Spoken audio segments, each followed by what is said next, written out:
Touya is most useless guy in the world, and even the god don't know why he is living. He is the guy who was in the wrong place at the wrong time and got struck by lightning, which killed him.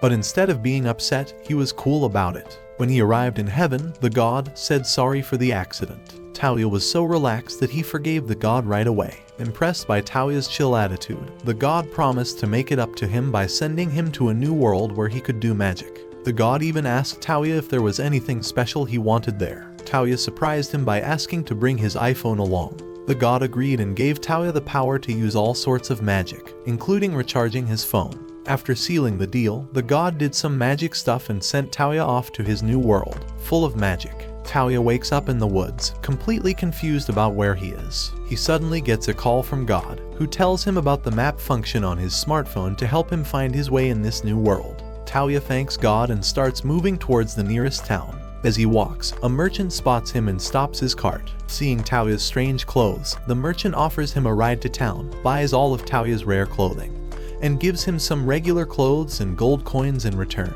Touya gratefully accepts and heads to town. Before leaving, he asks the merchant for directions to an inn, and the merchant recommends the Silver Moon Inn. On his way to the inn, Touya hears two women being mugged in an alley. He finds out that they were involved in a deal that went wrong. Touya approaches the muggers, buys the women's items back with a gold coin, and then uses his new Superman reflexes to easily defeat the muggers. The women, who introduce themselves as Elze and Linze, are grateful. Touya tells them he is looking for an inn, and they mention they are heading there as well. So, Touya joins them. Once at the Silver Moon Inn, Touya checks in for a month and has a quick brunch with Elze and Linze. They discuss finding work in town by solving quests for people, and Touya agrees to join them in their quest for work. The next day, Touya, Elze, and Linze head to the guild to take on some quests to earn coins. When they arrive, Touya realizes he can't read the characters in this world, so he asks the girls to read the quests for him. They check the board and choose a quest with medium difficulty. They register as knights, get their weapons, and head to the forest to capture 5 one-horned wolves as mentioned in the quest. Things go well for the trio as they manage to capture 6 one-horned wolves. They detach the wolves' horns and bring them back to the guild for payment. The attendant verifies their kills and pays them their coins. Back at the inn, Touya asks Elze and Linze to teach him how to read and write their language. Elze assigns that responsibility to Linze and they continue their discussion. Touya also asks them to teach him how to use magic. To confirm if Touya can use magic, Linze brings out 6 different spell stones, each representing an element of magic. Normally, a person can only use up to 3 elements in their lifetime. However, Touya discovers he can use all 6 elements of magic. Elze and Linze are shocked to see Touya use null magic, the rarest type of magic, to open a wormhole portal to the forest they were just in. After trying out their spells, the ladies compliment Touya on his exceptional abilities. Touya gets a bit nervous and chuckles. Just then, the innkeeper interrupts them and introduces Air, a girl who works across town and has been searching for a delicious meal to add to her shop's menu. Touya remembers ice cream from his former world. He takes out his smartphone and looks up the recipe online. He teaches Air and the girls how to make ice cream. After trying it, the ladies find it delicious. Touya has just saved Air's shop by providing her with a new and exciting recipe. On their way to their next quest, Touya takes a picture of Elze on their wagon and saves it. After riding a few meters forward, they decide to stop and take a break. They are on a mission to deliver a letter to the royal palace and need a place to rest for the day before continuing their journey. As they think of places to go, they hear some commotion nearby and decide to check it out. When they arrive, they see a lady samurai taking down a bunch of men with incredible strength. Unfortunately, she stops when she becomes very hungry, leaving her vulnerable to attacks. Touya quickly steps in to save her from the men, and together with Elze and Linze, they defeat the attackers and escape to an alleyway around town. The lady introduces herself as Kokonoe, a samurai from Leen. Touya introduces himself and asks her what got her into such trouble. He explains that she lost her travel funds on her way to the capital and has been starving for days. Touya and the ladies take pity on poor Yae and treat her to a hearty lunch. He eats with an incredible appetite, almost like an animal. While she devours her food, Elze invites her to join them on their journey to the capital. He agrees, grateful for their kindness. After lunch, they continue their journey to the capital. Linze gives Touya a magic spell dictionary and urges him to use it to learn the different spells he'll need to become a full-fledged mage. Touya eagerly opens the dictionary and reads about magic spells and their uses. Linze and Elze also discuss various aspects of elemental magic with him. Touya decides to try out a useful magic spell from the book. He chants the spell and successfully summons Ye's hairband to his hand. The girls are surprised and happy that Touya is picking up magic so quickly. After returning Ye's headband, Touya continues studying the remaining spells in the book. Using Elze's fortification magic, Touya amplifies his sense of smell and detects the scent of blood in the air. He quickly informs Ye, and they ride towards the source of the scent to investigate. When they arrive, they find some travelers being attacked by a wizard and his lizardmen. Touya and the group immediately spring into action and defeat all the lizardmen. Once the assailant is down, they approach the wagon and discover that Lime, one of the servants, has been seriously injured by an arrow to the chest. Touya uses his magic to remove the arrow and heal Lime completely. Within seconds, Lime makes a full recovery. The passengers introduce themselves as Sushi Elnea Ortland, the Duke's daughter, and Lime, her servant. Almost immediately, Elze and the others bow to show their respect, as Sushi's father is the younger brother of the king of the nation.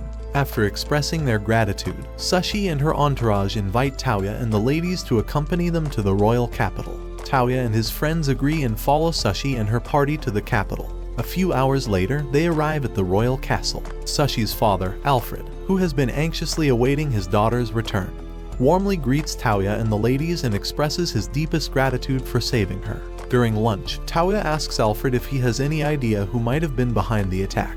Alfred speculates that it was probably a wizard or bandit trying to extort money. Sushi soon joins them and mentions her mother. When Touya asks to meet her, Alfred hesitates and explains that Ellen, Sushi's mother, is blind. He mentions that if they could find someone who can use null magic, they might be able to restore her vision. Touya, who can use all forms of magic, offers to try using null magic to help Ellen. With the diary in hand, Touya meets Ellen in her chambers, accompanied by the ladies and Alfred. In front of everyone, Touya uses his null magic to restore Ellen's vision.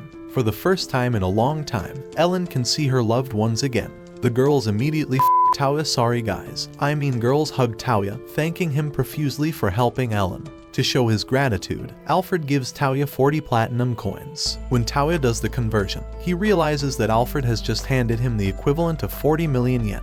Touya tries to decline the generous gift, but Alfred insists he accept it as a token of goodwill, knowing that they would need the money for their journey back to the village. Later on, as they leave town, Yi humbly asks to keep traveling with Touya and the other ladies. Touya has no choice but to accept her request for the sake of peace. As they walk through the streets of the royal capital, they see a girl who looks lost. They approach her and ask about her situation. The girl, named Alma, tells Touya and the others that she got separated from her elder sister. Using his smartphone, Touya locates Alma's sister and reunites them. Afterward, Touya leaves his group for a while and returns wearing a special coat with magical properties. As they get back to the inn, it begins to rain heavily. By nighttime, Touya watches the innkeeper and his friend play a game of shogi on the board he created for them a few days ago. Touya finds out that the girls had stepped out in the rain to help people around town. When they return, they bring presents for everyone, including the Duke. Touya is tasked with delivering a roll cake to the Duke and his family as a token of appreciation for their hospitality. He uses the gate spell to transport himself to the royal palace. There, he gives the roll cake and a shogi game to the Duke's family. Alfred sits down to study the game while his daughter, Sushi, watches them play. Sushi soon gets excited and tickles Touya, insisting on playing the game herself. Touya endures Sushi's playful antics until it's late in the night. The next day, Touya and the girls visit the guild to see what missions are available. Touya suggests they defeat the Mega Slimes, but the girls object. Instead, he finds another mission, and the girls agree to it. They register for the mission and immediately head into the woods. In the woods, they encounter several magical creatures and work together to defeat them all. Once they're done, they take a break before searching for the treasure. Touya uses his search spell to locate the history relic in a creepy cave system. Linze clears a path for them into the cave, and they all enter the dark and eerie space. Linze uses her illumination spell to create light for navigating through the cave. After walking a few meters, they find some ancient writings on the wall. Touya takes out his smartphone and takes pictures of the writings. They trace the writings to an earth spell stone. Since Touya is the only one who can use earth elemental magic, the girls give him space to activate the mechanism. Touya uses his power to activate the stone, opening a door to a hidden hallway. They enter the hidden room and find a glass statue resting on a stone. As they examine the statue, the stone comes alive. Touya uses the gate spell to teleport himself and the ladies outside the cave, but the creature follows and attacks them. Together, they launch several attacks on the glass creature, but to no avail. Touya decides to try something different. He uses a teleportation spell to pull the creature's red orb to his hands and then throws it to Elze, who shatters it into pieces. This plan works, and the glass creature shatters. With the mission complete, they return to the royal palace to report their findings to the Duke. The Duke thanks them for their service and gathers all the necessary information about the monster. After their meeting, Touya takes everyone back home. At the end, Touya makes copies of the pictures he took back in the ruins and uses the gate spell to transport himself back to Alfred's house to give him the copies. However, upon arrival, Touya finds Alfred leaving his house in a hurry. Alfred explains that his brother, the king of the empire, has been poisoned, and he is rushing to the palace to investigate and be with his brother in his final moments. Touya decides to accompany Alfred to the palace. During the journey, Alfred confides in Touya, suspecting that his brother was likely poisoned by people from the kingdom of Mismi. This suspicion arises due to the intense competition between the two kingdoms, with the possibility of poisoning the king to facilitate a political marriage with his daughter, Princess Yumina. Touya ponders this information seriously and decides to withhold his thoughts until he sees the situation for himself. Upon arriving at the palace, Count Balsa, an old fatso and servant to his majesty, greets them in a snide manner and informs them that they have caught the culprit. When questioned, Fatso reveals that the culprit is a messenger from the Mismi kingdom. Alfred restrains the Count from taking any action against the messenger until the king recovers. Alfred then takes Touya to the king and allows him to use his recovery null magic on the king. Touya's operation is successful, and the king quickly regains his health. The king and his family express their gratitude to Touya for his help.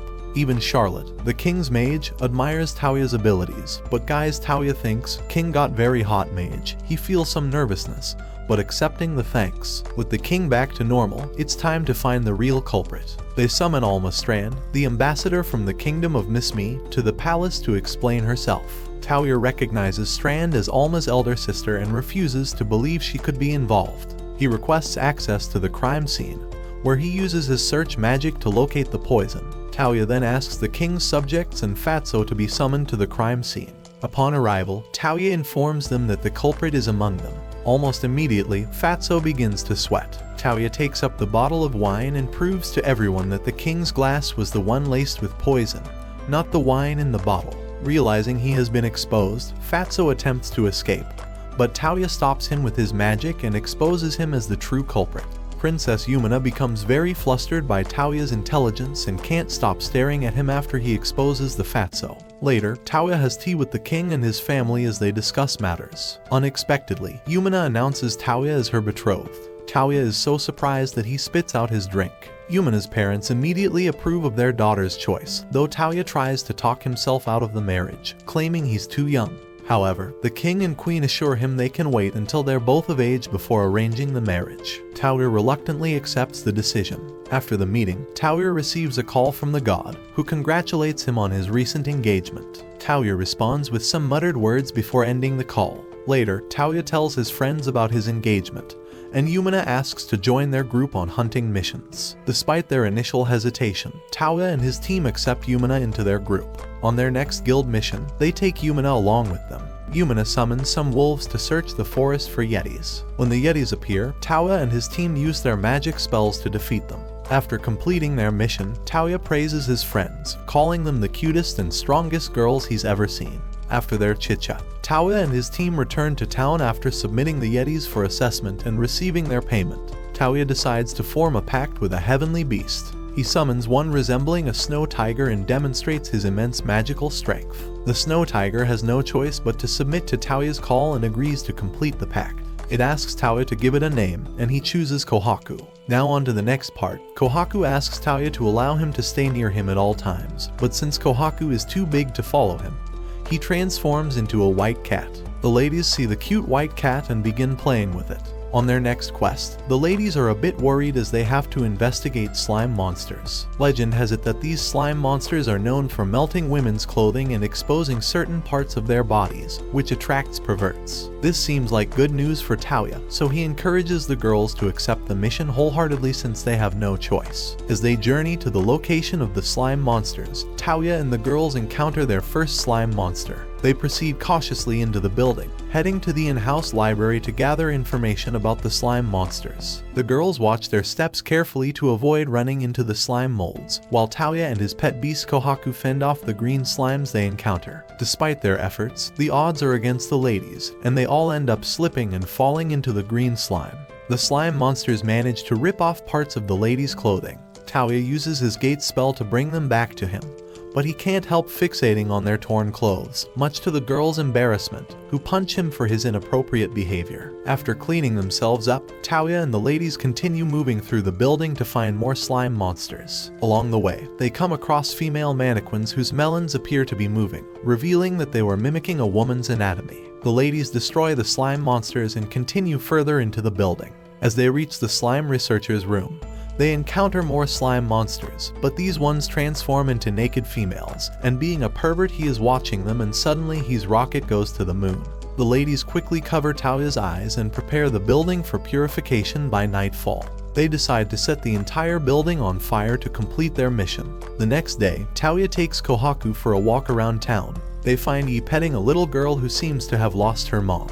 Touya approaches her and uses his smartphone's map to find the girl's mother. After reuniting them, Touya explains the science or magic behind the search with his phone. He asks him to use it to scan the world for her brother and possibly find out what he's doing. Touya takes Yi to a restaurant and uses the GPS locator on his phone to find her brother. He tells her exactly what he's doing at that moment, making her happy to hear that her brother is still alive. After lunch, Touya returns to his room in the inn. He uses some magic spells on his phone and gives his camera the power to see through walls. Focusing the lens on the wall in front of him, he accidentally sees Elze in her undergarments changing into her clothes, and the only God knows what happens after that. Just then, Linze visits him for some advice. She's been having trouble reading new magic spells from her spell scroll written in ancient magic. Touya helps her out by creating glasses that can read ancient magic spells. Linze puts the glasses on and finds out more spells she can use to reinforce her water spell. She practices the spell in the forest, initially failing a few times. Touya helps refresh her mana and gives her enough confidence to figure out the spell by herself. After correcting her mistakes, Linze finally masters the bubble bomb water magic technique. She uses the water spell on their next mission and helps defeat the monster easily. After the mission, Elze heads into the armory to buy her gauntlet back, as she broke it in their last mission.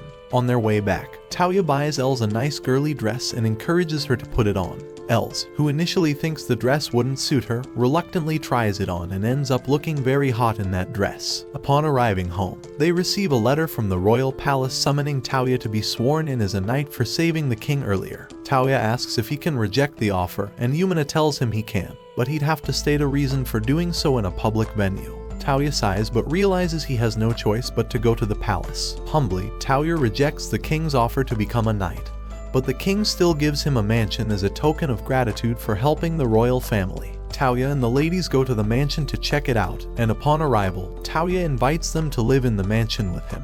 The girls are very happy but express concern about intruding on Touya and his future wife's living space. Touya reassures them, saying he loves all four ladies equally, like family. They explore the mansion's cool rooms and amenities. Later, the butler Liam's father and a few other servants arrive at the mansion to resume their responsibilities in upkeeping the mansion's well-being. After introducing themselves, the servants disperse. A few hours later, Alfred and his daughter Sushi pay Touya a visit at his new house. As they sit at lunch, Alfred asks Touya for a favor. He and his men want to use Touya's gate spell to teleport to Miss Me. Since Touya can't teleport to a place he hasn't seen before, Alfred requests that he travel there first. In the next scene, Touya and his group, along with some of Miss Me's finest warriors, journey to the royal capital of Miss Me. They assemble at the outer gate of the king's palace before embarking. To kill the boredom during the journey, Touya and his girls play some board games. By nightfall, they make a campfire and Touya tells them a story. As he finishes, Alma senses some bandits preparing to ambush them and steal their goods. Touya takes out his phone, marks all the bandits, and uses his paralysis spell to take them out. They gather the bandits and discuss what to do with them. During their conversation, Touya and his girls notice some chemistry between a knight named Lion and Alma. It seems like Lion likes her but is too scared to confess. Touya and the girls decide to help Lion get with Alma before they reach the capital. The next day, the group makes a stop at a small town. Touya, Yumina, and Alma spot Lion checking out some presents. They approach him and ask who he is buying the souvenir for. Lion lies, saying it's for his mother. Refusing to break character, Alma stylishly tells Lion what her sister likes, and they all leave. Before they're out of sight, they peep over at Lion and find him buying that exact same thing. Later on, Touya gets back to their wagons and senses something weird, almost like someone is following them. He tries using his magic to locate the presence, but the person conceals their aura effectively. Soon after, they find Alma wearing the hair accessory that Lion bought her earlier. They continue their journey to the capital and encounter something big deep in the forests. It turns out a dragon has gone rogue and is attacking the town of Eld. Touya and his group quickly rush to the town to protect it from the dragon. Upon arrival, the dragon insults Touya and his beast. To punish it, Touya immobilizes the dragon and cuts off its wings. The dragon refuses to stop and keeps spitting fire all around. Eventually, the other girls arrive and help Touya knock the dragon down completely. Before they get a chance to celebrate, a red dragon who rules over the sacred land arrives to take his rogue comrade away. After discovering how powerful Touya is, the red dragon bows down and apologizes dearly for his comrade's behavior. Things return to normal, and Touya gets to rest on his fiancée Yumina's lap. Touya wakes up the next morning to find out the girls had been doting on him while he was asleep. Although he's completely in the dark about what the ladies are doing, Touya just stands there and watches them. A few hours later, Touya and the ladies begin rebuilding the village that the rogue dragon had destroyed the previous night. They ensure to cut off some parts of the dragon they slayed and donate them to the villagers to help get their village back up and running as soon as possible. The knights from Miss Me, including Leon and his comrade, are in awe of Touya's willingness to help the village despite not being obliged to do so. That afternoon, the village elder gifts Touya one of the dragon's fangs to thank him for his immense service to the village. Touya is about to refuse it but remembers how useful the fang would be for his weapon modifications. Touya accepts the gift and continues his journey with his people to the kingdom of Miss Me. By nighttime, they arrive at the royal capital of Miside. The king receives them warmly and commends Touya for his help in slaying the rogue dragon and assisting one of his villages. After the necessary introductions, the king of Miss Me learns that the kingdom of Belfast, Touya's kingdom, wishes to form an alliance with the Miss Me kingdom. The king receives the emissary from Belfast and proposes a spar between himself and the dragon slayer, Touya. It turns out Miss Me's king appreciates others' strength by fighting with them. Touya prepares himself to fight the king of Miss Me.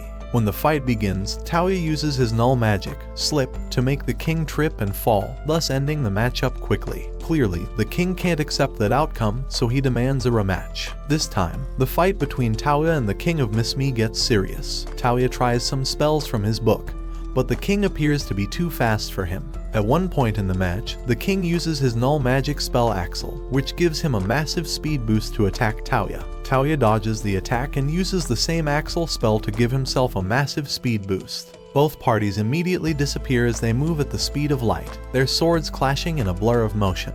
Eventually, Touya overpowers the king and wins. That night, Touya and his people attend a royal banquet hosted in their honor. Touya takes out his smartphone to take pictures of the beautiful ladies in their radiant attires. The king, fascinated by his cell phone, asks Touya to take his pictures as well. After taking numerous photos, Touya grows tired and takes a break outside the hall. While wandering in the corridor, he finds a walking teddy bear and follows it to a dark room. There, he finds a 6-year-old elder of the fairy folk, Leen, sitting on a chair across the room. After the necessary introductions, Leen reveals the null magic spell program she used to make the teddy move. Apparently, the program spell can be used to input commands into inanimate objects and make them follow the commands until completion. Touya gets the spell right off the bat and impresses Leen. She asks him to be her apprentice, but Touya, overwhelmed, makes a run for it. That night in bed, Touya gets the idea to use the program spell in building his new weapon. The next day, he takes the dragon's fangs from El Village and heads into the woods with Linze and Yumina. There, he uses a modeling spell to create a gun and some bullets from the fang.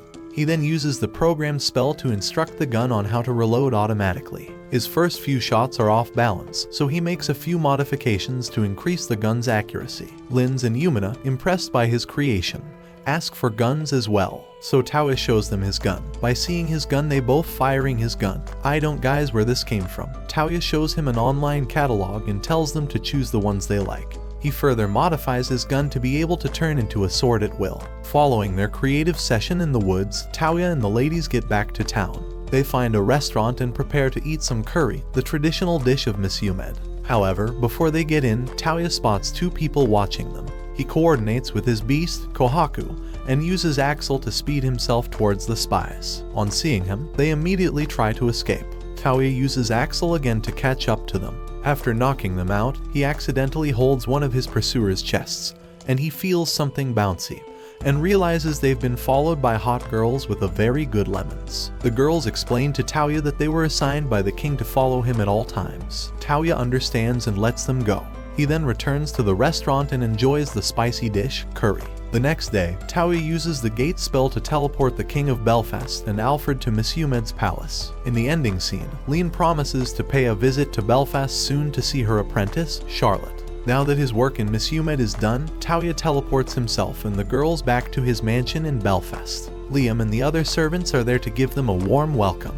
Yumina gives her servants some beautiful souvenirs from the Miss Umed kingdom. Touya settles down on his bed for the first time in days and falls asleep with his beast, Kohaku. He wakes up late in the evening to take a bath and then steps out to the changing room, where he finds the ladies in their underwear. He gets scolded for it, and the girls ensure Touya never does such a thing again. After taking his scolding, Touya steps outside to continue practicing his spells. Alfred arrives shortly to pay him a visit. He asks Touya what he is doing, and Touya tells him he's trying to make a bicycle. Clearly, Alfred hasn't seen a bicycle in his life, so he thanks Touya for his help with the Miss Umed situation and waits for Touya to finish the bicycle. In 30 minutes, Touya finishes his first bicycle. Alfred tries to ride it for the first time and falls a few times. Soon, the ladies notice the ruckus outside and find the Duke of the Kingdom riding a bike. They decide to join him and learn. In a few hours, the ladies turn the bike riding activity into a competition. Elze gets very competitive with the others and makes sure to ride the bike faster than her sister. They eventually catch up to the Duke and race him. Touya just stands there watching them until something bad happens. After a fun ride and falling off bikes, Alfred asks Touya to make one more bicycle. Touya gets into town to get more material supplies. On his way there, he finds a young lady getting mugged in an alleyway. Naturally, Touya helps her out and knocks the crooks out with his gun. The lady thanks him for rescuing her and asks if he has some food. It turns out she was pickpocketing from the crooks and was about to get punished. Touya takes the girl, Urnea, to a bench outside and buys her some snacks. Apparently, the poor girl is an orphan who has no choice but to sleep in the streets. Touya asks her to come work in his mansion so she can get paid. Urnea appreciates his request and follows him back to the mansion. There, Urnea changes into some maid's clothes and becomes a servant of Touya. The other maids come in and take her away so she can start learning how to be a maid. Touya realizes he forgot to get the bike materials, so he heads back to town with the ladies to get the supplies. There, they find Alma and join her to continue shopping. They spot Lion and Alma walking together and decide to follow and spy on them. As they watch from the corners, Touya and the ladies notice how shy Lion is around Alma. The ladies ask Touya why men get so shy toward them, but Touya politely ignores them and continues watching over Lion and Alma. They follow the pair to a restaurant to spy on them. Touya takes out his phone and uses his X-ray camera to watch the two. Alma seems to be having a very good time as her face lights up red. After their date, Alma steps out of the restaurant. Alma rushes to go meet her sister, but she runs into the king of Miss Umed. The king joins the teens in spying on Lion and Alma. Lion keeps hesitating to touch Alma, which disgusts the king. Soon, some crooks attack the stalls nearby. Lion stands up to the crooks and challenges them. Touya and the king, fearing for Lion, put on disguises to avoid getting caught. Unfortunately for them, Lion sees through their disguises and figures out it's them. Touya gets tired of spying on them and outrightly makes Lion confess his feelings for Alma right away. Alma, surprised but happy, accepts his feelings, and the two share a tender moment. The ladies, Touya, and the king watch the scene unfold, satisfied with the outcome. With the romance sorted out, Touya and the group head back to finish their errands, finds Leen and her apprentice Charlotte. Touya asks why they are there, and Leen explains that she wants to ask him about the red orb monster he destroyed a few weeks back. She reveals that the red orb belonged to magical beasts with translucent bodies called phrases. Touya promises to keep an eye out for one. Leen then spills the bad news: she will be staying in Belfast for a while. She asks Touya for a favor, to take her to an ancient ruin in Ye's homeland to get an idea of where the place is. Leen instructs Touya to use the recall spell to find a memory of Asuka in Ye's brain. Touya gets close to Yi and uses recall to find the streets of Asuka. After the ritual, Leen asks him to open a gate to that place. Touya opens a gate and teleports Leen and the girls to the ruins in Asuka. After teleporting himself and the ladies to Asuka, Touya leads everyone to Yi's hometown. As they walk through the sullen town, Yae explains her land's culture to her listeners. Elze and Linze find out that life is a bit different in Asuka compared to Belfast. Later on, Yae leads her people to her father's house in town. Upon arriving, she notices the worried look on her mother's face and asks about her father's whereabouts. Yae's mother tells her that her father, brother, and the rest of the able men in the town left a few days ago to fight the Tita clan's army. Yae becomes very worried and asks her mother about the war. Unfortunately, things are not going well for Yae's men, as the Tita army is very strong. Touya and his crew decide to help the Edians take on the Tita clan. Using his gate spell, Touya transports himself and the girls to a forest near the Edian stronghold. Yae gets jittery and wants to see her brother, but Touya senses danger and heads to the fortress first. When they arrive, Jutaru, Yae's brother, and some soldiers confront Touya, demanding to know who he is. Touya says he's a friend of Yae and teleports the others inside the fortress. Yae joyfully reunites with her brother, who thanks Touya and assures Yae that their dad is safe and guarding the king. Touya uses his light magic to heal the injured Edian soldiers. He then asks Jutaru about the Tita army surrounding the fortress. Jutaru reveals that the Tita troops have turned into zombies and can only be defeated by breaking the Oni masks on their faces. Touya quickly uses his light spell, Shining Javelin, to wipe out the Tita zombies in front of the fortress. The Edians celebrate their victory and hail Touya as their hero. Iyasu, the leader of the Tokugawa clan, shows up to personally thank Touya and his group for taking down the zombie army. He shares some news. Shingen, the real leader of the Tita clan, is dead, and the zombie army was controlled by Shingen's dark magic strategist. They're still verifying the details but are on the case. Suddenly, Tsubaki, a warrior under General Kusaka of the Tita clan, arrives with a secret letter. The letter requests Iyasu's help to rescue the other 3 Tita generals who are trapped in enemy territory. Touya plans a stealth mission to sneak into the enemy base before launching an attack. He asks Leen, a fairy, to make them invisible temporarily to avoid detection. Touya picks his team and reads Tsubaki's mind to understand the location better. That night, Touya teleports close to Tita territory. Once Leen makes them invisible, he tries to teleport into the enemy base, but hits a barrier. Leen, being playful, messes with Tsubaki, who accuses Touya, causing some awkwardness. Ignoring the antics, Touya leads his team into the Tita dungeon, frees the captured generals, and destroys the barrier talismans. He then defeats the Oni mask soldiers and teleports everyone to confront the dark strategist. The strategist revives their fallen comrade, Oka, against them, but Touya quickly handles him. The strategist reveals a red orb in his eye and brags about his power. Touya uses a spell to snatch and destroy the orb, causing the strategist to turn to dust and die. The next day, Baba tells Touya that the Nanea ruins are underwater. He remembers an island near the ruins. Touya uses a spell to extract the island's location from Baba's memory, and teleports himself and his team to the nearest beach by the ruins. Upon arrival at the beach, Touya and the ladies rush to enjoy the cool water. However, since they don't have swimsuits, they ask Touya to take them back to Belfast to get some. Touya obliges and teleports them back to Belfast, where they gather their swimsuits. They return to the beach with the Duke, the King, and some other servants, all eager to take a break from their heavy duties. Touya creates some tents for the ladies to change into their swimsuits. Once everyone is dressed, they head back to the beach to join the others. The ladies seek Touya's validation over their swimsuit choices, leading to a few amusing and slightly embarrassing moments for him. Afterward, the ladies go for a swim in the ocean. With so many attractive women around, Touya can't help but notice the appealing sight of the ladies enjoying themselves. Soon, Sashi and Alma join the other ladies in the water to play some beach ball. Touya gets so fixated on watching his girls in the water that he doesn't notice Cecil behind him. When he looks back, his gaze inadvertently drops to her chest. Realizing his mistake, he quickly composes himself and allows Cecil to join the others in the water. Suddenly, he hears men shouting nearby and traces the sound to find the king and his brother having a race. After watching them for a while, Touya returns to his tent to relax. Yumina approaches him in her swimsuit, asking him to join her in the ocean.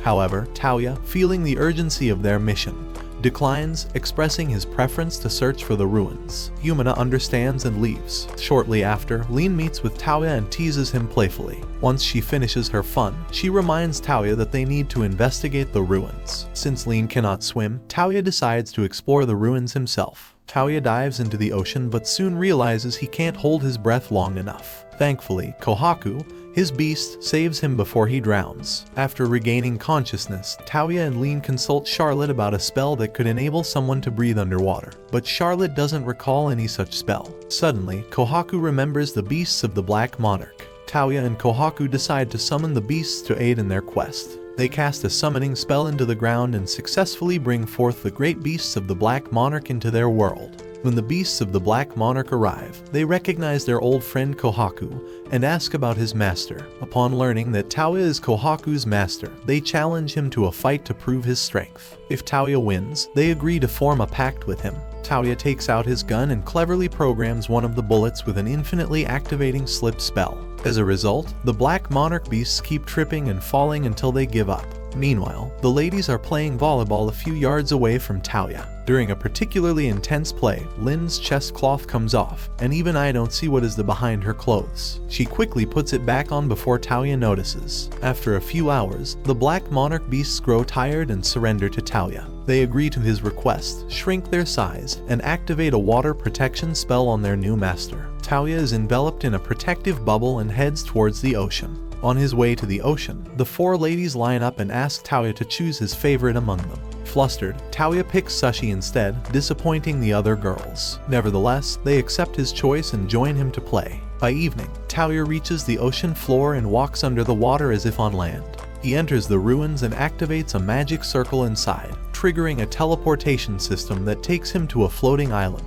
Upon arrival, a humanoid machine named Francesca approaches him.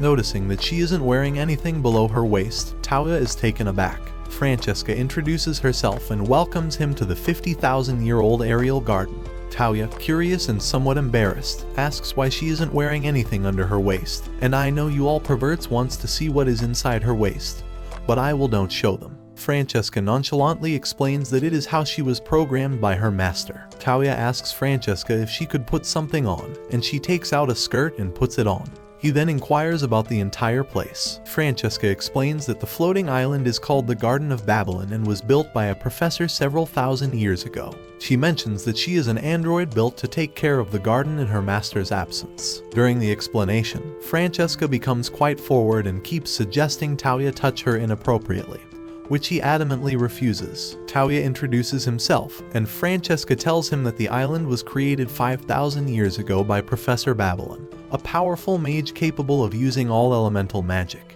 The professor put Francesca in charge of the garden's maintenance until a visitor came by to claim ownership of the garden. Since Touya is the only visitor the garden has received in the last 5,000 years, Francesca is ready to hand over ownership to him. She explains that her willingness to hand over the garden is because Touya did not give in to his lusts. If he had, she would have rejected him as a potential new master. So guys, you and me will never become her master. Touya, sweating and bewildered, wonders who could have created such a peculiar android like Francesca. Cecil and the other ladies enjoy their time on the beach, searching for crabs and other small crustaceans. They grow worried about Touya, wondering if he is alright. Just then, Touya appears and uses his gate spell to bring them all to the Garden of Babylon. Once inside the floating island, Francesca informs the girls that the ownership of the floating island has now been transferred to her loving master and husband, Touya. This declaration shocks the four girls, who immediately demand an explanation from Touya. To make matters worse, Francesca mentions that she showed her underwear to Touya, causing further embarrassment. Linze, the shy one, sits Touya down and starts interrogating him. Leen steps in to defend Touya, explaining to Linze that Touya might not be aware of how the ladies feel about him and is not obliged to stick to any of them. Linze understands and stops pressing Touya. Later, the four girls, Yae, Linze, Elze, and Yumina walk through a section of the garden. Yumina stops them and reminds them of a discussion they had back in the mansion. Yumina reveals that she knows the other three ladies are in love with Touya and proposes that all four of them confess their feelings to Touya and marry him together. The ladies get flustered, their faces reddening with embarrassment and blushes. Yumina insists that now is the time to confess their feelings to Touya and ask for his hand in marriage. Encouraged by Yumina's determination, the three ladies, Yae, Linze, and Elze, decide to follow through with the plan. They make up their minds to confess their love to Touya and continue walking. In the meantime, Touya and Leen enjoy their time in the garden together. Francesca tells them about the remaining floating islands the professor created during her leisure time.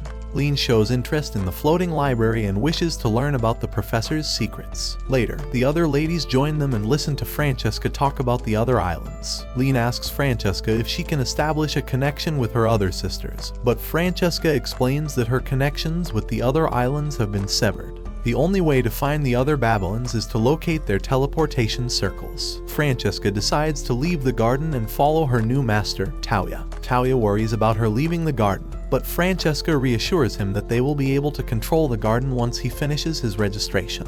When Touya asks how they'll complete it, Francesca kisses him in front of everyone to get his saliva and record it as his genetic information. Once Francesca finishes the registration, Leen summons the courage to confess her feelings to Touya and plants a kiss on his lips. With Leen's confession complete, only Elze and Yae remain to confess their feelings to Touya. After exploring the rest of the garden, Francesca follows Touya and the remaining ladies back home. She joins the servants, dresses up like them, and begins her training to be a maid. Touya gets to his room to think a little about what happened between him and Linze back in the garden before he falls asleep. Yumina visits him to talk, and Touya lets her into his room, asking what she was there for. Yumina immediately flares up, letting Touya know she's angry at him for kissing Francesca and Linze so easily. She's jealous because Touya hasn't kissed her before. Touya is surprised that she isn't affected by Linze's confession. Yumina tells him she was the one who actually encouraged Linze to confess her feelings to him. The only reason she's angry is because he hasn't kissed her. To make it up to her, Touya brings her close and plants a soft kiss on Yumina's lips. After the kiss, she asks him what he thinks of Linze. Touya says that although he may not love Linze yet, he still likes and cherishes her. Almost immediately, Linze materializes in the room, revealing that she had been invisible and was watching over them all this while. Touya gets to her and properly confesses his feelings for her. Linze thanks him for being honest and hugs him. Yumina also gets close and hugs her husband-to-be. Before they leave, they ask Touya to kiss them. Touya kisses their foreheads and then goes to sleep. The next day, Elze wakes Touya up and takes him to the yard outside to face her and Yae. Touya asks the ladies what they're after. Elze and Yae both order Touya to fight them right there. If they win, Touya would have to listen to their request. However, if he wins, they'd back down and never talk about their feelings for him. They also prohibit Touya from using any magical spells before beginning the fight. Touya gets the upper hand in the first part of the fight, but the ladies manage to corner and knock him out. When he wakes up, Elze and Yae both confess their feelings to Touya. Yumina and Linze join them in the yard and ask Touya to make his decision. Touya begs them for more time and heads back to the floating garden to think. Francesca joins him and has a discussion with him. She mentions that she has a message from the professor for him. Touya asks her to show him the message, and she brings out a USB cord from her arms. Touya plugs the cord into his phone and activates the message. A hologram of a very hot professor appears on Touya's phone, making his rocket to launch again. She tells him about her power to see several thousand years into the future. In one of her visions, she discovered the phrase dragons,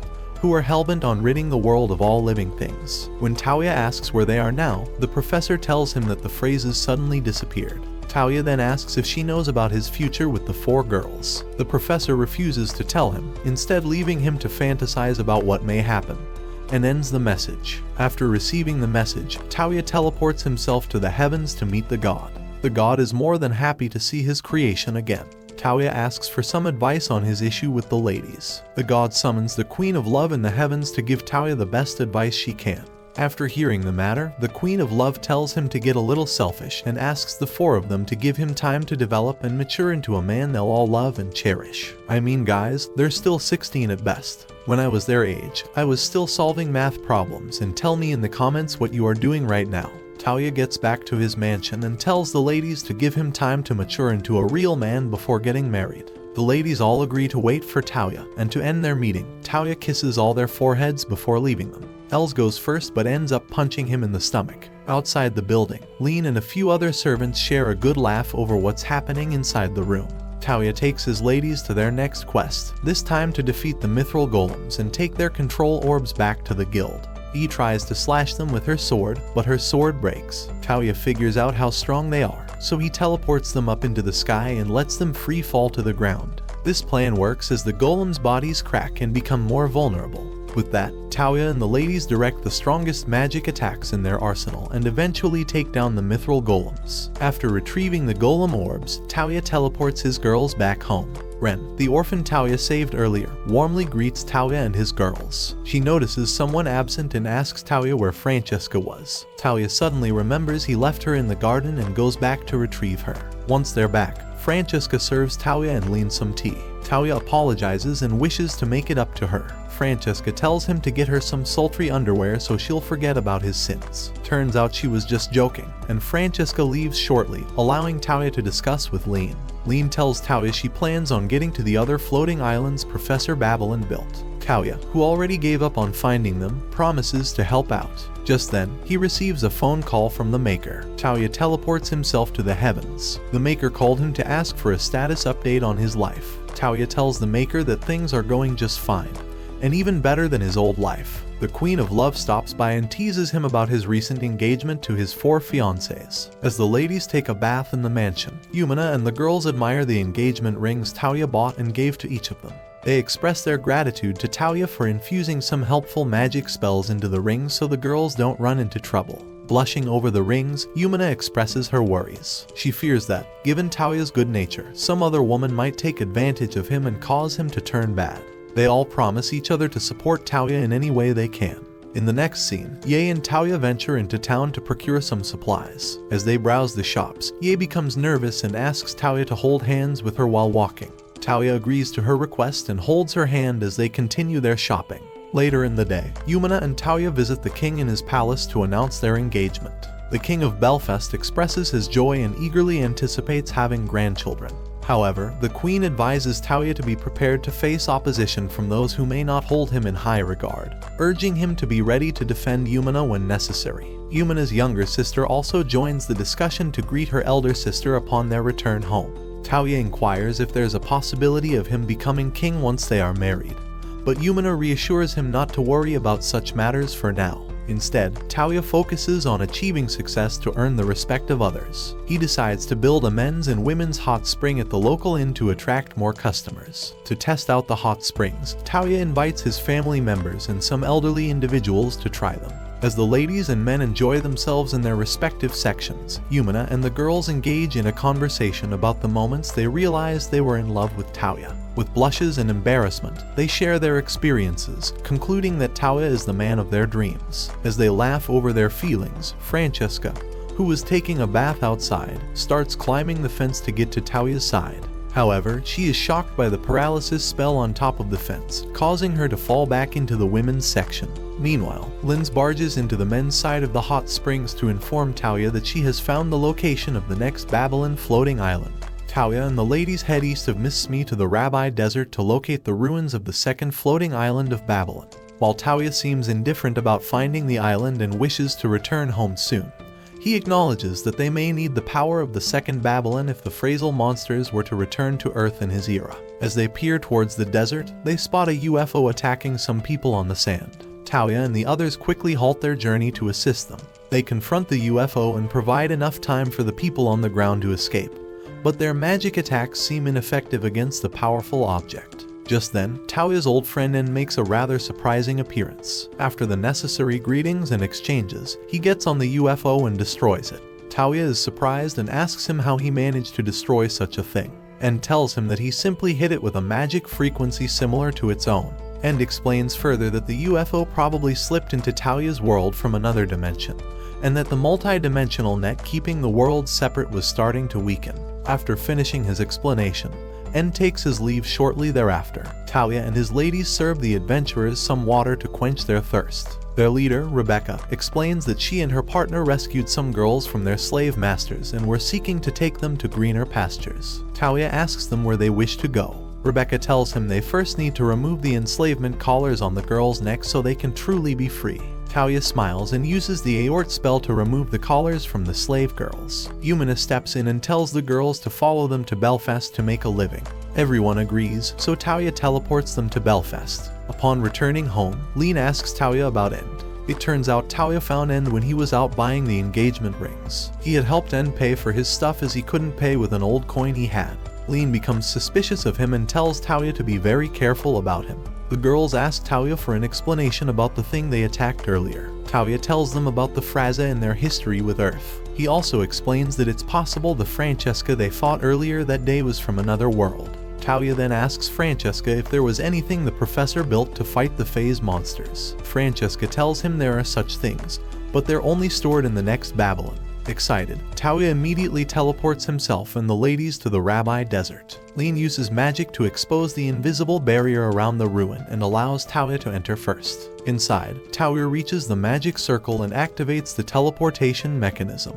He is then transported to the next floating Babylon island, the Workshop Island, where he meets with the guardian, Rosetta. Rosetta stops him in his tracks and asks for some form of verification before he's allowed to take over the Workshop Island. Touya informs her that he's already taken over the garden island owned by Francesca. Rosetta smiles and tells him things will be much easier since he's already experienced. Touya asks for his test, and Rosetta tells him to guess the colors of the undies without moving from where he is. Using his long scent spell to shift his vision under her skirt, Touya finds out she wasn't wearing anything under and tells it to her. Rosetta confirms his answer and appoints him as the new master of the Workshop Island. She kisses him just like Francesca did and completes his registration. After the process, Touya checks out the workshop and discovers various interesting things about this island. Rosetta shows him a white room that allows any engineer to manufacture anything he chooses with just a few taps. To test it out, Touya asks Rosetta to copy his gun and reproduce it using mithril material. Rosetta accomplishes this and creates a similar gun with the copy technique. Touya then asks her if she could create equipment called the frame gears, but Rosetta says she can't since she doesn't have the blueprints. Next, Touya uses Gate to bring the others to the Workshop Island. He asks Francesca and Rosetta if they could merge both islands together. They agree and begin heading towards Belfast. Upon getting back to the mansion, Touya tells Rebecca they can stay until they find jobs for themselves in town. Rebecca and her partner thank Touya for his kindness. A few days later, Touya visits Rebecca and the girls in their new workplace. He has just finished building his library in town, so he allows them to work in the cafe. Everyone warmly greets him and welcomes him to have a drink. Touya reflects on the success of his bicycle business, which he mass-produced using the workshop in Rosetta's island and sold at a higher price. One of the freed slaves complains to Touya about not having any magic aptitudes, even though his grandpa could use null magic. Touya encourages the young man to keep trying, assuring him that his magic aptitudes will appear in due time. After his visit to the library, Touya heads to the guild with Yumina to register for any available quests. The attendant recognizes him and asks for help with a book about the Order of the Rose from his library. On their way back, Yumina explains all she can about the Order of the Rose and its author, Princess Reincarnated, who is also her close friend. After hearing about the author, Touya decides to first exterminate the bloody crab in the desert before getting the book. He swiftly finishes off the crab in the forest and carries it back to the guild for their rewards. Yumina's guild rank gets upgraded, putting her on the same level as Touya. After receiving his reward, Touya asks the guild attendant to list all the books she and her colleagues would be interested in reading. With the bill on him, the lady writes down over 20 books on a piece of paper and gives it to Touya, who then goes to a bookshop to purchase them. Although it takes a few hours to find all the books from the huge catalog, Touya manages to locate them all. Just as he's about to pay and leave for his own library, he hears a customer throwing a tantrum over the famous book Rose Magi being out of stock. The customer finds out Touya bought the last copy and asks him to please let her buy it from him. When Touya refuses, she proposes a deal. If he gives her the Rose Magi, she'll give him an autograph. Touya initially thinks she's just another nobody trying to trick him. However, after sounding her out, he realizes she's actually Princess Reincarnated, the real author. Despite being disgusted by her rural behavior, he tells her about Yumina. Upon discovering that Touya is Yumina's fiancé, Riri quiets down. Touya heads over to the workshop, prints another copy of Rose Magi, and gives it to Riri. He then takes the original books to his library. The librarians are very happy for the help as they pick up their books and leave. Touya then turns to the young boy who had been complaining earlier and asks him what he wants. The boy expresses his desire to become very strong so he can protect someone dear to him. As he talks, he makes eye contact with one of the freed slave girls working at the receptionist desk. Touya notices some chemistry between them and realizes she's the one the boy wants to protect. He takes the boy to the palace and asks the head of the knights to train him. Touya meets with Linze and takes her to the Silver Moon hot springs to relax. The owners of the inn thank him greatly for helping them out with the hot springs. After a hot bath, Touya buys Linze a nice dress. She looks absolutely radiant in it, although she gets very nervous and trips. Touya catches her and tells her how beautiful she looks. The day ends on a good note. A few days later, Riri releases her next series. Touya checks out the first volume and finds the story is somehow similar to his own life, which understandably upsets him. He promises to deal with her the next time he meets her. In the next scene, Touya finds Linze reading again and advises her to take breaks to avoid overeating.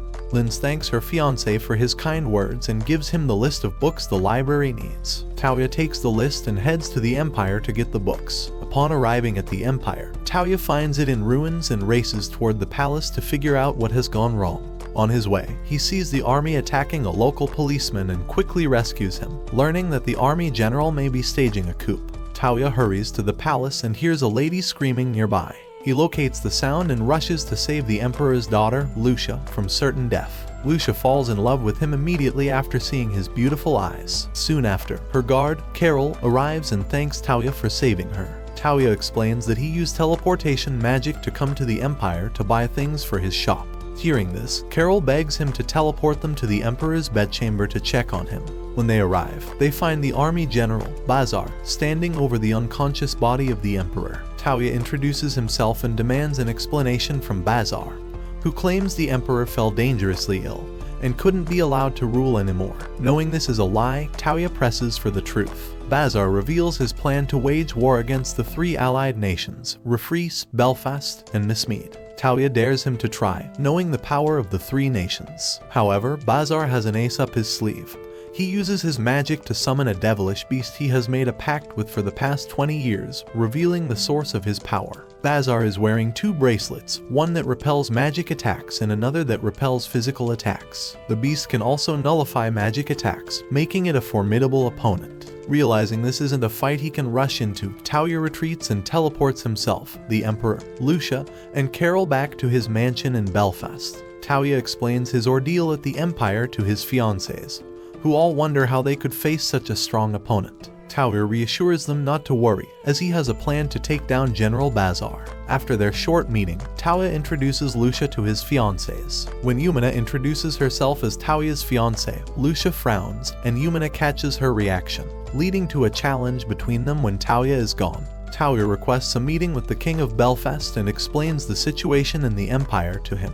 Before they discuss anything serious, the king jokes about appointing Touya as the next in line to the throne, causing Touya to nearly panic since he never wants to be king. After hearing Touya's plan to defeat Bazar, the king gives him the go-ahead. Touya then heads to the workshop to talk to Rosetta about Bazar's weapons. Rosetta tells him she remembers having such items as artifacts in the workshop, but they probably fell or got lost somewhere along the way. Touya returns to his mansion and finds that the Emperor is awake. Everyone gathers around the Emperor to discuss defeating the general.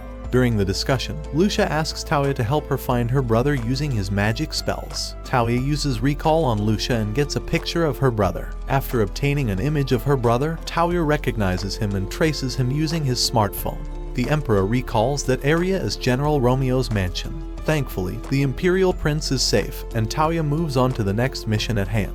He assures the Emperor that defeating Bazar will be handled by him and his fiancés. The next day, Touya summons his beasts and takes them to the Empire to fight the general. While the ladies and the beasts take care of the guards, Touya faces Bazar's magic devilish beast. He surprises everyone by using the spell Axle and Gravity, which makes things heavier, to immobilize Bazar's beast, the Demon Lord. He then traps Bazar in a tempered glass cell filled with rotting slime, causing him to suffocate and pass out. Touya has just defeated the general in the funniest of ways. The Empire is restored to its former glory, and the Imperial Prince is reunited with his family. Touya returns to his fiancés, and Lucia joins them, discovering how fun it is to be one of Touya's fiancés. The Emperor invites Touya for lunch one day to formally express his gratitude for bringing down Bazar. To thank him, he decides to betroth Lucia to Touya. Touya frowns as he thinks of a way to reject the engagement.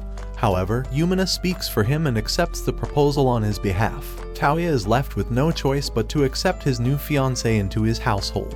Touya is not too joyous, as he now has many fiancés to manage. Meanwhile, the other ladies rejoice over having another woman join them. Touya does some talking with the kings, who tell him about the portions of land the emperor is gifting to him. The plan is to give Touya some land and name him the ruler of a new kingdom. This way, Touya will have status and will be seen as befitting to marry Yumina and the others. Touya accepts the offer to become a monarch and returns to his mansion. His fiancées express their joy over their husband's new achievement and ask him what name he plans on giving his new kingdom. Touya names his new kingdom Brunhild, and the ladies like it. Touya then wonders whether it would be a good idea to teleport the entire mansion to the new kingdom. With his new status as a monarch, Touya prepares to move his household and continue his adventures from his new base of operations, the Kingdom of Brunhild. The girls suggest leaving the mansion in Belfast as their base of operations, so Touya decides to build a new castle on the land they received for his new kingdom. As they discuss the plans, Lucia arrives in her new dress and joins the family meeting. She proposes building a castle on the land to solidify Touya's status as a true ruler. Everyone agrees, and they head to the workshop island of Babylon to work with Rosetta on constructing the new castle. Rosetta explains the extensive list of materials they would need to build a brand new castle, which quickly tires Touya. Remembering an abandoned castle in a ruined kingdom, they decide to loot it for supplies. Within a few days, Touya uses the looted materials and some modeling magic to build the castle. When Touya and his fiancées visit the castle for the first time, Leen joins them and makes herself at home. Soon, the servants arrive and set up their workstations in the new castle.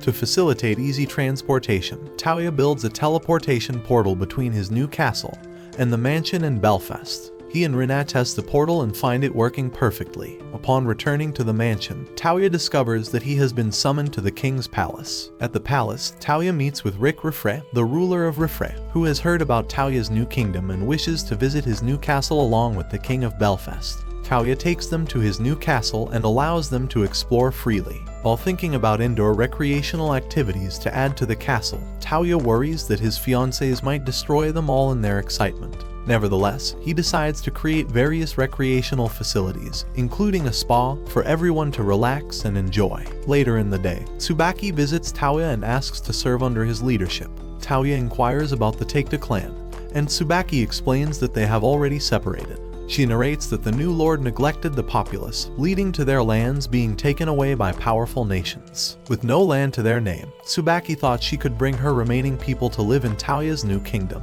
Touya agrees to this and welcomes them into his kingdom. Touya meets with the people, who thank him greatly for letting them stay in his kingdom. He also meets with Master Kusaka and discusses the development of the nation with him.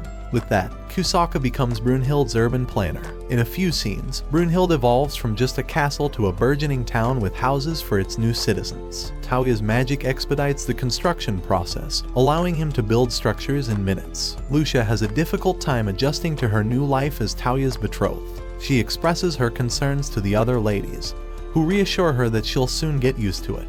Lucia packs lunch for her husband and meets him in town. Touya gratefully accepts the lunch and eats it voraciously. Soon, he invites monarchs from other kingdoms to enjoy his new castle. Everyone has a fun-filled day eating, drinking, and playing games. By nightfall, Touya takes everyone outside to see the fireworks. The monarchs are very surprised and impressed by Touya's knowledge of such things. Touya walks over to Lucia and gives her an engagement ring. Lucia's face lights up with joy as Touya puts the ring on her finger and holds her hand. Following the festivities, Touya and his girls embark on a journey to find what seems to be the next ruin of Babylon. Upon arriving at the ruins, Touya and his companions discover a peculiar structure with a hole in its head. Touya enters the hole and finds himself inside the ruins, where he spots a magic circle. Activating the circle, he teleports to the alchemy ward of Babylon, led by Flora. Flora, a robot with a notably large chest, immediately catches Touya's attention. He informs her that he has already taken over the workshop and garden islands and is now here to take over the alchemy ward. Flora is delighted and tells Touya that she needs to test his validity to rule. To do this, Flora holds Touya's hand and places it on her chest, then kisses him to complete the registration. This act officially transfers ownership of the alchemy ward to Touya. He proceeds to explore the facility, with Flora explaining that the alchemy ward combines magic with physical matter to create chimeras and other creatures. She shows him various equipment and liquids used in the alchemy ward. When Touya has seen enough, he brings his fiancées to the facility. Linze and Elze are particularly surprised by Flora's large chest, feeling self-conscious about their own sizes in comparison. Flora, not missing a beat, tells the girls that she kissed and fondled Touya before they arrived, making the ladies jealous and leading them to scold Touya. After claiming the alchemy ward, Touya returns to his kingdom and continues learning a new spell called Fly, which allows the caster to float and move through the sky like a bird. Touya masters it on his first try and adds some unique twists to the spell. During his training, he uses a levitation spell on Linze, successfully taking her up to the highest floor of his castle. He then uses the Fly spell to soar around his small kingdom, much to the delight of his citizens who cheer him on from below. Touya waves back at them as he flies. Just then, Touya receives a call from the Queen of Love, congratulating him on his new status and level. After the call, Touya visits Yumina's parents to inform them of his engagement to her. Surprisingly, Yumina's father grants his approval without any restrictions. Next, Touya visits Linze and Elze's uncle, who also supports his marriage with his nieces. Following these meetings, Touya talks with one of the youngsters in the household, who asks if he could defeat a thunder bear. Touya inquires about the thunder bear and Lin's aunt explains that these creatures have been terrorizing the villagers. Determined to help, Touya heads to the forest and defeats all the thunder bears he can find. After defeating the thunder bears, Touya heads to the library where he encounters End once again. Touya seizes the opportunity to sit End down and ask for more information about the phrase. End explains that these otherworldly creatures are sent to their world to locate the king's core, which emits an infrasonic sound that draws them closer. This sound, however, is drowned out by a human heartbeat, forcing the phrase to kill humans to reduce the noise. End also reveals that he is searching for the phrase to destroy their source before more advanced ones arrive. Shortly after sharing this information, End takes his leave. Determined to prepare for the potential threat, Touya visits the workshop and inquires if Rosetta can mass-produce frame gears. Rosetta informs him that currently, it isn't feasible due to the extensive materials required. Their immediate goal is to gather all the necessary materials they can find. Touya returns to his mansion to consult with his beasts about finding these materials. They suggest forming a pact with the Flame Emperor, who could assist in acquiring the needed resources. Following their advice, Touya heads to his yard and, with the help of his other beasts, summons the Flame Emperor. Upon her arrival, Touya asks to form a pact with her. She agrees immediately, and Touya names her Kyoko. Kyoko then transforms into a small bird and perches on his shoulder. She sends a message to all the birds in the area to search for other Babylon ruins and report back once they find one. The next morning, Touya wakes up to find Yumina sleeping beside him. Comment guys, what do you think's what happened on the last night? He greets her and suddenly recalls that she wasn't there the previous night. Curious, he asks Yumina what she was doing in his bed. Yumina explains that she wanted to spend some time close to her fiancé since he has been very busy with the responsibilities of building a nation. Touya falls off the bed because he's so tired that he didn't notice Yumina come to bed. Yumina touches his cheeks and leaves the room to change. Later that morning, Touya goes to his yard to get away from the girls. A flying creature called the Flame Beast tells him about reports from a scouting bird that found a place like the ruins of Babylon. Touya gathers his girls and talks about their trip to this new place. They all wonder what they'll find on the way to Babylon. As they travel, they encounter a rhinoceros monster. The girls quickly defeat it while Touya watches. A bit later, they reach the Babylon ruins. Touya finds a magic circle and teleports himself to a floating island. There, he meets the island's administrator, Monica, and introduces himself. Monica tries to attack him, but Touya dodges her and uses a spell to make her trip. Monica challenges Touya to a fight to prove his strength, but he keeps making her fall until she gives up. Monica makes Touya the new leader of the Babylon place. Excited, Touya asks to explore more and Monica shows him the world's first frame gear. Touya is thrilled and gets ready to ride it. However, Monica bursts Touya's bubble and tells him the stuff doesn't work. As Touya wallows in despair, Monica suggests Flora from the alchemy ward could help them out. Touya returns to the mansion and finds out they need a huge amount of spell stones to make the frame gears work. He uses his phone to locate spell stones all around them and mines them. Soon, they activate the frame gears and get ready to pilot them. Before getting inside a real one, Rosetta builds a frame gear simulator for Touya to ride in and practice first. Touya thanks her for the thought and gets into the simulator. He quickly learns how to use the frame gear in a few minutes and even fights another one on the way. Touya returns to the mansion and makes copies of the simulator for his wives to enjoy while he happily thinks of the cool things he'd be able to do with the frame gears. Sushi runs into him and begs him to marry her. Touya is surprised at this sudden decision and asks for the real reason why she wants to marry him. It turns out Sushi was about to get into an arranged marriage with Prince Saboon, the horrible tyrant and womanizer of Linya Kingdom. Touya gets to hear how terrible Zabun is as a person and definitely can't allow such a man near Sashi. He promises to do something about it and consults with the other wives over marrying Sashi. They all agree to it immediately. Touya asks for advice on how to handle the situation in Leen's kingdom. Some of the girls suggest he takes the prince's life, but he decides to talk to Alfred instead. Alfred tells him that Zabun, the prince, is the son of the prime minister, which is why he gets away with his crimes. The king of Leen is just a figurehead who listens to everything the prime minister tells him. However, Alfred shares a way out. There's a second prince, Cloud, born to a concubine. Touya asks to meet Cloud immediately. When Cloud arrives, Alfred informs him that Zabun won't be marrying Sashi as she's already betrothed to Touya. Cloud reveals that he is the second prince and that his mother is being held prisoner by Prime Minister Wardak. Wardak plans to marry Zabun to a princess and make him the new ruler of Leen. Alfred calls other leaders for a meeting to decide whether to support Cloud. After much deliberation, they all agree to help Cloud take over his kingdom. Touya teleports himself, Cloud, Yae, and Linze to Leen instantly, concealing himself while the ladies are invisible. They follow Cloud to the palace to meet his brother, Zabun. Zabun gets irritated when he learns Sashi is betrothed to Touya. He instructs Cloud to spread rumors about Touya and Brunhild to discredit him. Touya and the ladies, resentful of Zabun, are about to attack when his mother soothes him. After they leave, Touya takes Cloud to a hidden storage room to heal him.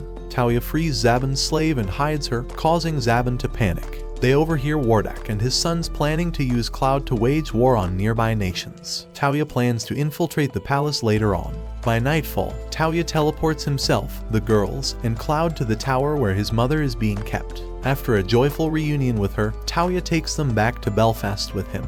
Marquis Coupe, the real Prime Minister of Leen, is the next person they meet. They plan to capture the Prime Minister quietly and strip Aeon of his right to the throne.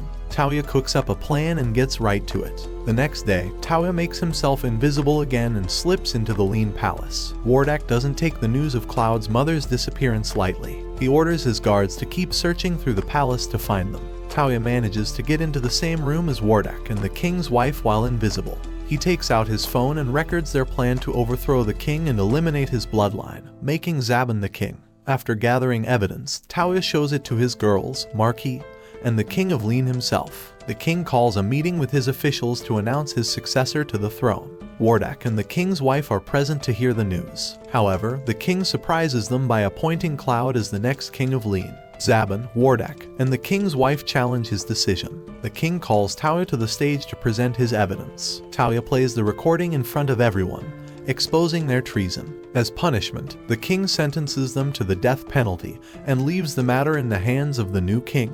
Cloud, Wardak, and his people are sold off as slaves to a slave master. Touya returns home to meet his new wife, Sashi. At first, he fails to recognize her as his wife, but Sashi's cuteness wins him over, and he accepts her as his new wife. In the first scene, Touya and his ladies attend Lion and Olga's marriage ceremony. Their parents thank Touya for bringing their families together and making them one. Touya accepts their thanks and continues talking with his wives. Sashi and Yumina ask Touya when he plans on hosting their wedding ceremonies. Touya keeps quiet and tells them he'll think about it when they get back to the mansion. Yumina suggests the ladies get to know each other more to cultivate their love and strengthen their intimacy. Touya objects, saying he already has a lot on his plate, but the girls complain of feeling lonely when he's not around. To make it up to them, Touya decides to take them all out to enjoy themselves. The girls quickly dress up and look beautiful and cute in front of him. Touya compliments their attire and takes them to the kingdom of Refreeze. They shop for presents and eat at a restaurant. Later, they see posters about Real's next release and fantasize about what the book could entail.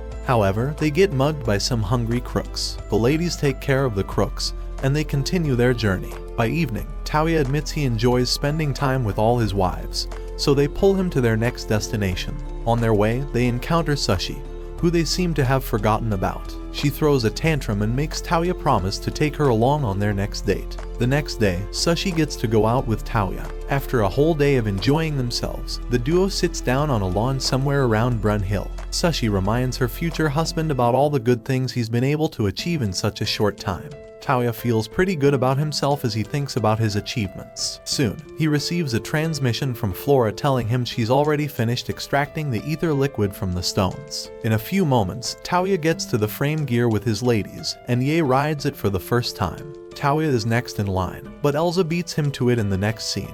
Touya then goes to the Babylon workshop to get his new weapon, a sword made entirely out of free material. He likes his new sword and asks Rosetta if they could mass produce them. Rosetta tells him they could, but they would need to replenish on orichalcum. Touya returns to Brunhild and thinks of a way to get more orichalcum. Yumina and Lucia catch him walking in town and join him. Touya tells them about his search for orichalcum, and they suggest he search for orichalcum golems and defeat them for their material. Touya takes out his phone and pings the location of the orichalcum golems. He then uses fly to levitate himself to the sky and fly towards one of the locations. On getting there, he finds a town already overridden by Fraxes, and the soldiers seem to be having trouble destroying them. Touya uses his new sword to finish off all the Fraxes in the town. When he's done, he heals all the wounded people and gifts Lesha, the first princess, a phase sword. Lesha recognizes Touya from the news of his travels and pays her respects. Touya continues his search for the orichalcum golem and finds it in the woods. He takes it down and sends it to the workshop before continuing his journey. On his way, Touya finds a deer and follows it to a riverbank. There, he discovers a girl who is half dead and tries to heal her. Unfortunately, she is too weak to get up, having lost too much blood. Touya takes her to the alchemy lab in the floating garden. Just one day later, Monica works her magic and heals up the wounded pink-haired girl. However, she informs Touya that the lady may have lost her memories due to the injuries she incurred. Touya asks if it's an after effect of the treatment from the medicine she was administered. Monica teases him a little before taking him to see the patient. Upon reaching her room, Touya asks the girl for her name. However, since she couldn't remember anything from her previous life, she has no name. Touya names her Sakura and takes her to his mansion after she's discharged. At the mansion, Touya meets with Linze and Lu to talk about their new visitor. He tells them that Sakura would be staying in the guest room in the mansion. Currently, she's outside for a stroll. The girls complain about her seeming too carefree for someone who just lost her memory. However, Touya tells them that since she remembers nothing, she literally has nothing to be sad about. The girls excuse themselves, and Touya joins Sakura outside in the garden, where he finds her singing with her delightful voice. Touya gets really surprised and compliments her song and voice. Touya gets an idea and takes Sakura to the music room, where he plays the piano while she sings her song. All the girls hear the sweet voice and soon appear in the music room to hear Sakura and Touya sing. Everyone has a good time as Touya adds some finesse to his style, making everyone enjoy it. After the performance, Touya visits the Adventurers Guild for a new job. The attendant there asks Touya to help them defeat a strong monster called the Caddis. Touya asks for more information, and the attendant tells him that the monsters have the power to petrify their attackers with their eyes. So far, about 13 of the adventurers who went to hunt the beast have been turned to stone. Touya also finds out that they currently reside in the Militia Mountains. Finally, he asks about the reward for taking down such a monster, and the attendant tells him it's a hefty price. Touya decides to do it for the money and asks his wives whether or not they'll be obliged to help him. His wives discuss the specifics of the mission and then agree to help him. Touya takes his wives to the alchemy ward and grants them new swords to make it easier to defeat the monster. Once they've all received their swords, they head into the forest to hunt the Catapulpas monsters. Touya uses his smartphone to search for the monster, and after walking a few meters, they find a Catapulpas monster eating grass. When the monster notices them, Touya and his wives jump into action. They try their magic attacks on the monster, but it vomits out poisonous smoke that almost affects Linda. Touya saves one of his wives and then gets serious. He takes out his sword and slices off the monster's head. When he's done, his body begins to turn to stone, but he uses his power to remove the stones from his leg and changes his shoes. A few minutes later, Linda's skirt and lower body get petrified, so the girls quickly rush in to help her. While they think of what to do about Linda, another Catapulpas monster arrives and petrifies Touya's legs. He removes the stones from his leg and takes down the second monster. His wives thank him for the help, and they all head back to the Adventurers Guild. They also carry the other 13 adventurers, and Touya frees them after getting their reward. Touya and the other kings test out a new batch of frame gears, and after the tests, the kings of the surrounding kingdoms chill out with Touya. Meanwhile, Hilda, the princess of Lesha, and her grandpa discuss the unique new sword that Touya and his people were processing. Hilda contemplates visiting Brunhild to see Touya and talk business with him, agreeing to follow her grandpa. spends some of her afternoon leisure time in the workshop garden supervising the creation of more frame gears. Suddenly, Touya receives a message that someone claiming to be his older sister is at his mansion and requesting his presence. He rushes to his mansion and finds himself in a meeting between his wives and the goddess of love. Soon after introducing herself, Touya's wives give them the room to catch up on old times. The goddess tells Touya she came down from heaven to feed on the enormous amount of love Touya was getting from the girls and everyone around him. Touya gets tired of her yapping and allows her to stay with him. Just then, one of his maids announces the arrival of someone from the Lesha kingdom. Touya asks them to wait a bit before he attends to them. However, the maid tells him they are currently at the Knights training ground spectating the training knights. Touya gets over there and finds Princess Hilda and her grandpa waiting for him. Her grandpa extends his greetings and hopes to do some sightseeing in Brunhild. Touya welcomes him to his kingdom and hopes he has a good time. However, the grandpa seems more interested in the maid's butt and even touches it. Hilda apologizes for her grandpa's misdemeanor, and then they continue talking. The grandpa asks about the frame gears, and Touya takes him to the training field to demonstrate the gears in real time. Hilda and her grandpa are both bewildered to see the sheer strength of the robots. The grandpa asks Touya what he plans on doing with the frame gears, and Touya tells him he's stocking up on soldiers to fight the Frax's monsters that may attack the lands in the nearest future. The grandpa asks if he could let Lesha use the robots when the need arises, and Touya tells him it's no problem. Next, Hilda asks Touya to allow her to fight the strongest person in his country. Touya pits her against Yae, his strongest wife, and they get to fight it out in the arena. After some minutes of seriousness, Hilda defeats Yae in a friendly spar. After the fight, she finds out Yae was one of Touya's many wives, and she gets very flustered as she herself had plans to confess her feelings to Touya. Yae suspects history is about to repeat itself, and she and the goddess of love butt in to help Hilda confess her feelings to Touya. So out of nowhere, Hilda becomes the 7th wife of Touya. Hilda is more than happy to join the crew of wives Touya was collecting, with Touya getting confused as usual. However, her grandpa steps in and refuses to release his granddaughter without a fight. He challenges Hilda to a fight, and if she wins, she gets to wed Touya. Before the fight, the other wives welcome Hilda to the crew and appreciate the connection her kingdom would bring to Brunhild. The goddess of love quickly steps in and asks Hilda to tell her how she fell in love with Touya. Hilda shyly tells everyone about the first time Touya saved her from the monsters plaguing her land. At the time, she said she was so taken aback by his coolness and strength that she fell in love with him at first sight. The girls all cheer for the lovely story, but the goddess just keeps on feeding on the love in the air and enriches her skin. The girls then remind Hilda about her match with her grandpa and tell her to win at all costs so she can join them. A few minutes later, Hilda fights her grandpa. In the first half of the fight, the grandpa takes the win. However, Touya plays dirty and conjures up a distraction, allowing Hilda to overpower her grandpa and win the fight in one swoop. The grandpa admits defeat and gives Hilda and Touya his blessing, making them promise to protect themselves till the end.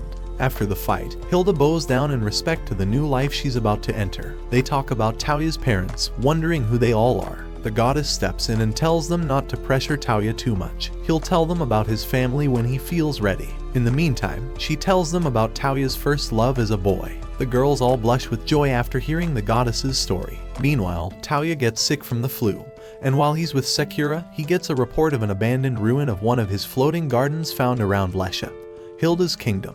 While Touya wonders what to do, all 7 of his wives show up, wearing outfits similar to what his first love sister, Shioko, was wearing. Touya finds out that the goddess of love ratted him out and gets very annoyed at her. The girls ask for his comment on their dressing, and Touya tells them they all look good in the outfits. As for the goddess, he reserves his punishment for her until later. Shortly afterward, Touya visits the abandoned ruins in Lesha on his own this time. When he gets there, he finds out that the ruins house Babylon's tower and the rampart. Lyra, the guardian, appears and explains things to Touya, telling him that only someone who's compatible can gain control over the tower. Seeing as Touya appears to have all the affinities, she grants him command over the tower without hesitation.